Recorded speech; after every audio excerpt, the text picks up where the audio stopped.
بسم الله الرحمن الرحيم. كافها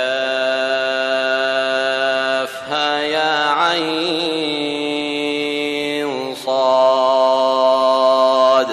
ذكر رحمة ربك عبده زكريا إذ نادى ربه نداء خفيا قال رب إني وهن العظم مني واشتعل الرأس شيبا ولم أكن بدعائك رب شقيا وإني خفت الموالي من ورائي وكانت امرأتي عاقرا فهب لي من لدنك وليا يرثني ويرث من آل يعقوب واجعله رب رضيا يا زكريا إنا نبشرك بغلام اسمه يحيى لم نجعل له من قبل سميا قال رب أنى يكون لي غلام وكانت امرأتي عاقرا